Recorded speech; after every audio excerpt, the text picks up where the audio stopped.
Szanowni Państwo, w dzisiejszym moim filmie opowiem Państwu o polskich oficerach z obozów w Kozielsku, Starobielsku i Ostaszkowie, którzy poszli na współpracę z sowieckim NKWD.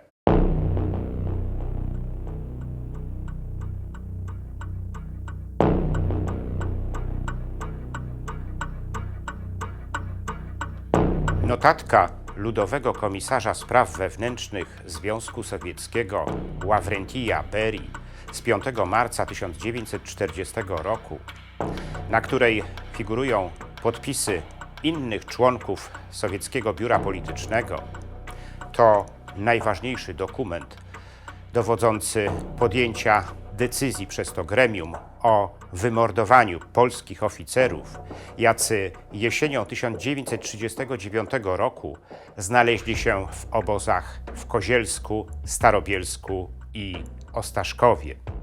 Wprawdzie decyzja sowieckiego politbiura miała charakter całościowy i nie przewidywała wyłączenia z egzekucji kogokolwiek, ale ostatecznie okazało się, że śmierci uniknęło co najmniej 395 polskich oficerów z tych obozów. Przyjrzyjmy się zatem, jak wyglądały ich losy. Po wyłączeniu przez Sowietów tej grupy oficerów skierowano ich najpierw do obozu przejściowego w Juchnowie koło Kaługi, a potem do obozu przejściowego w Gryazowcu pod Wołogdą. Tam sowieckie NKWD dokonało ponownej ich klasyfikacji, dzieląc na 5 kategorii. Do pierwszej kategorii zaliczono oficerów bez charakteru, do drugiej oportunistów, do trzeciej kategorii zaliczono tych, których określono jako zniecierpliwionych lub zaciekawionych intelektualistów. W czwartej kategorii znaleźli się ci, którzy byli przekonani, że mają zbyt niski status. Z kolei do piątej kategorii zaliczono tych, którzy deklarowali komunistyczne poglądy. Każda z tych kategorii w ocenie sowieckiego NKWD dawała szansę na realizację założonego celu.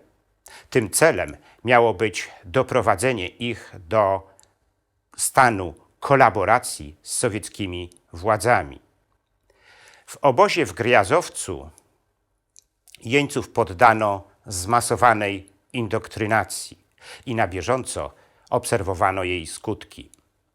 Po jakimś czasie spośród wszystkich oficerów, jacy znaleźli się w Gryazowcu, wyodrębniła się grupa licząca około 30 osób, która jawnie deklarowała prosowieckie poglądy. Tą grupę zaczęto określać czerwonym kącikiem.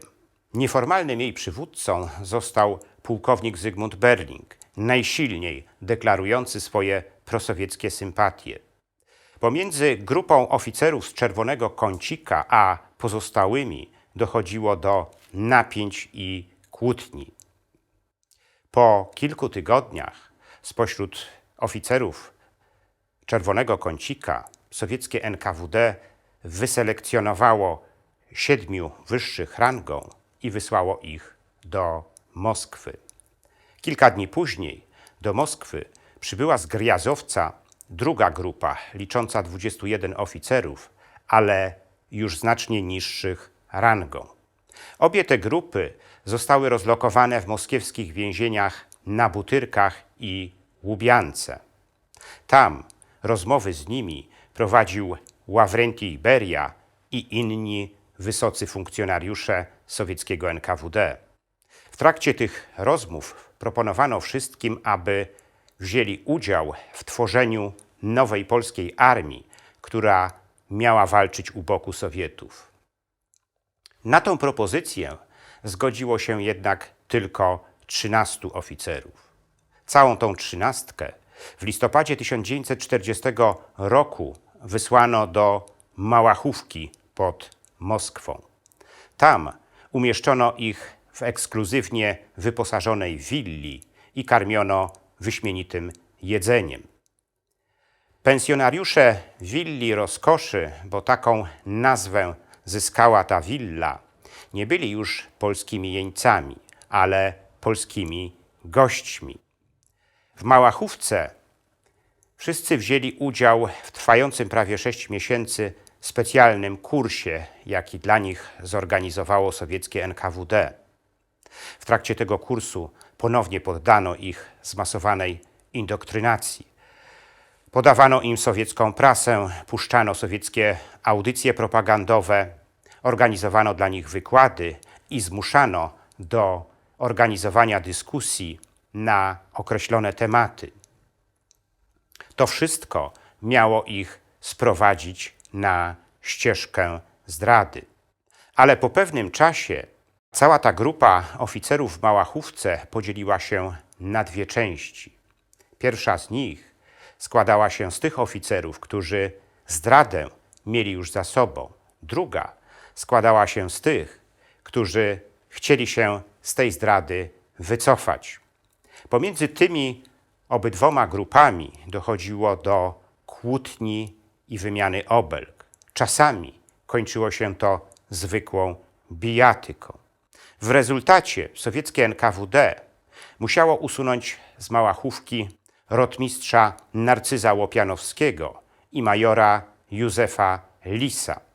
Obaj powrócili do moskiewskich więzień na Butyrkach i Łubiance. Potem NKWD usunęło 2 kolejnych oficerów, ale na ich miejsce przysłano nowych, którzy deklarowali chęć współpracy z NKWD. Ostatecznie cały ten kurs w Małachówce ukończyło 13 oficerów. Obok pułkownika Zygmunta Berlinga w tej grupie znaleźli się między innymi pułkownik Eustachy Górczyński, podpułkownik Leon Bukojemski, podpułkownik Leon Tyszyński, podpułkownik Kazimierz Dudziński, kapitan Kazimierz Rozen-Zawadzki, porucznik Włodzimierz Szumigalski, porucznik Michał Tomala, porucznik Janusz Siewierski, porucznik Tadeusz Wicherkiewicz, porucznik Roman Imach oraz podporucznik Stanisław Szczypiorski i podchorąży Franciszek Kukuliński. Sowieckie NKWD uznało, że spełniają oni wszystkie kryteria do tego, aby stać się zaczynem nowej polskiej armii. W nagrodę absolwenci z Małachówki wzięli udział w defiladzie, jaka odbyła się 1 maja 1941 roku na Placu Czerwonym. Tyle, że już nie w polskich mundurach, a po cywilnemu. Gdy 22 czerwca 1941 roku niemiecka III Rzesza zaatakowała Związek Sowiecki, absolwenci z Małachówki skierowali na ręce Ławrentija Berii 6-punktową deklarację. W tej deklaracji wyrazili gotowość walki z Niemcami u boku Sowietów i gotowość do budowy Polski, która miała być 17. Republiką Związku Sowieckiego. Ale w lecie 1941 roku sytuacja Sowietów systematycznie się pogarszała. Dywizje niemieckiego Wehrmachtu parły do przodu i zajmowały kolejne połacie Związku Sowieckiego. Setki tysięcy czerwonoarmistów trafiały do niemieckiej niewoli. W takiej sytuacji Sowieci zaczęli szukać sprzymierzeńców do walki z Niemcami. Siłą rzeczy postanowili nawiązać relacje z rządem polskim w Londynie, który pod naciskiem Brytyjczyków również obrał taki kierunek. W rezultacie 30 lipca 1941 roku premier polskiego rządu w Londynie, generał Władysław Sikorski i sowiecki ambasador Iwan Majski podpisali dwustronny układ przywracający stosunki dyplomatyczne.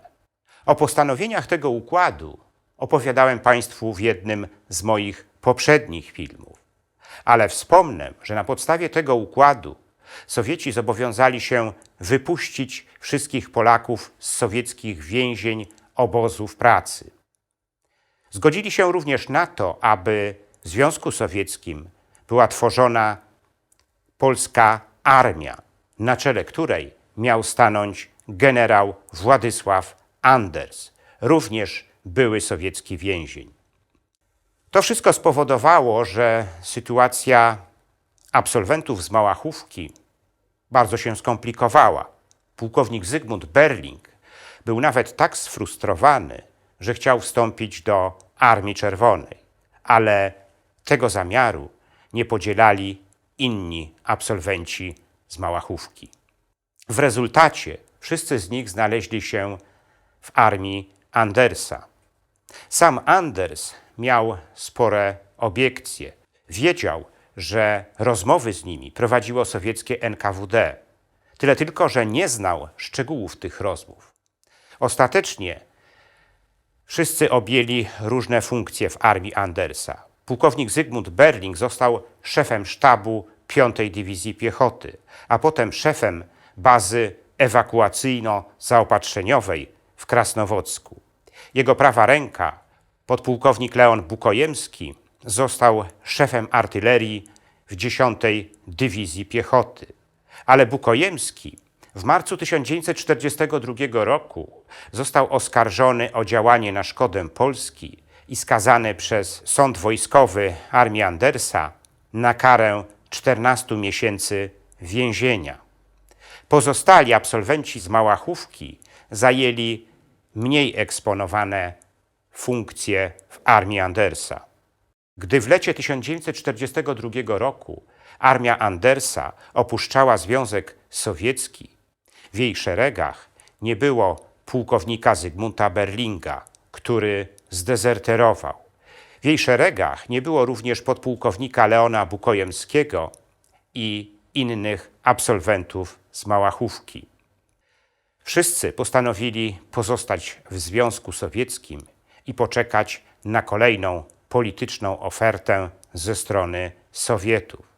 Ta nadeszła w maju 1943 roku, gdy Sowieci przystąpili do formowania 1. Dywizji Piechoty imieniem Tadeusza Kościuszki w Sielcach nad Oką. Żołnierze, jeszcze niedawno byliście bezdomną gromadą. Dzisiaj jesteście wojskiem. Pułkownik Zygmunt Berling już jako generał został jej dowódcą. Jego prawa ręka, podpułkownik Leon Bukojemski, został szefem artylerii w tej dywizji. 1. Dywizja imieniem Tadeusza Kościuszki miała stać się zaczynem wojska komunistycznej Polski. Wojska, które narodziło się w wyniku zdrady, do jakiej doszło w podmoskiewskiej Małachówce.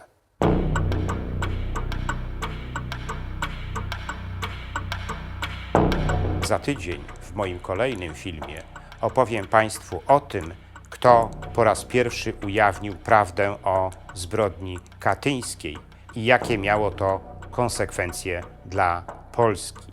Ten film zatytułowałem „Kto zaczął wojnę o Katyń?”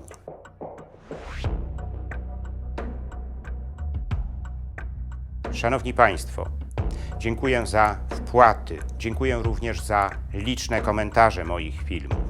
Chciałbym dalej rozwijać kanał Zakazane Historie i dlatego ponownie zwracam się do Państwa o wpłaty. Można dokonać tego za pośrednictwem platformy patronite.pl oraz serwisu PayPal. Z góry dziękuję za wszelkie wsparcie.